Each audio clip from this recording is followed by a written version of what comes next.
Cette plaie puante et insoutenable à la vue, cette jambe déformée, presque en voie de putréfaction, est celle d'un jeune Congolais aujourd'hui âgé de 16 ans, du nom de Sefou. Son péché, il y a plus de 3 ans maintenant, a été celui de faire partie de l'immense cortège de soutien qui accompagnait le président Moïse Katumbi lors de son infameux procès dans l'affaire dite de mercenaires. Il l'a fait, comme beaucoup d'autres anonymes, les frais de la violente répression des forces de l'armée et de la police qui n'hésitèrent pas à ouvrir le feu sur les manifestants. Des fragments des projectiles létaux, balles réelles et bombes lacrymogènes se sont alors échoués sur sa jambe droite, le laissant gravement abîmé jusqu'à ce jour.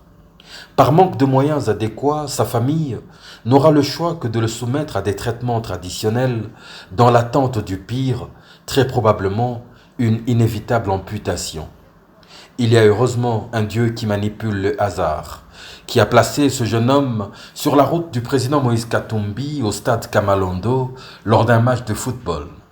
Révolté par la situation, il invitera l'accidenté, son père, ainsi qu'un médecin du CMC de Lubumbashi à son domicile, en urgence, dès le lendemain, en présence de son directeur de cabinet. Ordre fut alors donné pour que les dispositions les plus urgentes furent prises afin d'évacuer le jeune homme dans une institution spécialisée en Afrique du Sud ou en Europe, accompagné de sa mère. Pale wanaanza kupika mapiripiri vinatupa na mabali njo pale nafanya hivi. Na tura kwanza tunaendaga tu bien, tura pili tunaenda bien, sa tura tatu njo ile evenement ilitufanyikiaka. Turangaika sana pa kumpata president. Chance tu ni Mungu tu nevila nikalaka njo tulimpata pa stade. Hapa banaanza nitunza bekeushi mamwaya aikuweko. Hapa ananituma mbe hospitalo SMC njo ya maswa njo kwenda kwa FEDICET. Une audience tout à fait inhabituelle et chargée d'émotions. Vous l'avez vu avec le président Moïse Katumbi qui a reçu un jeune garçon qui a été blessé, grièvement blessé. Rappelez-vous, lors de ce faux procès qui avait été intenté par M. Kalev contre le président Moïse Katumbi, à plusieurs reprises, le président avait dû se rendre au parquet avec l'appui populaire. Eh bien, cet enfant faisait partie de ceux qui ont accompagné Moïse Katumbi et il en a payé le prix le plus fort puisqu'aujourd'hui il a reçu des éclats non seulement de gaz lacrymogène mais de balles également dans la jambe. Et fort de cela, l'exil du président Moïse Katumbi n'avait pas permis qu'il puisse rencontrer toutes les victimes qui ont été blessées à la faveur de ce qu'il y a eu de plus honteux ces dernières années, un faux procès contre lui.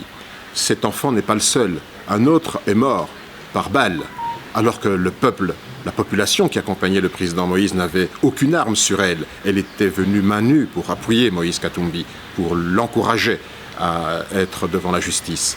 Eh bien, aujourd'hui, l'impunité doit cesser, parce qu'il y a des responsables à ces massacres. Il y a des responsables qui doivent payer pour leur forfait, qui doivent payer pour cet enfant qui, aujourd'hui, pourrait peut-être ne jamais retrouver l'usage de ses deux jambes.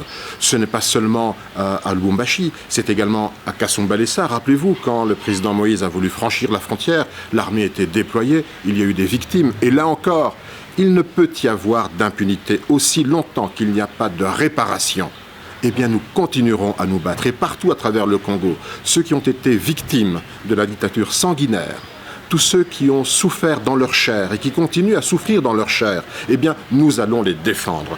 Cet engagement, Moïse Katumbi l'a pris, il l'a seulement annoncé déjà il y a quelques mois que nous allions ouvrir un livre blanc. Eh bien, nous continuerons et il joint le geste à la parole aujourd'hui. Du domicile du président Moïse Katumbi, le jeune homme prendra immédiatement la direction de l'hôpital CMC où il a débuté des séances de prise en charge.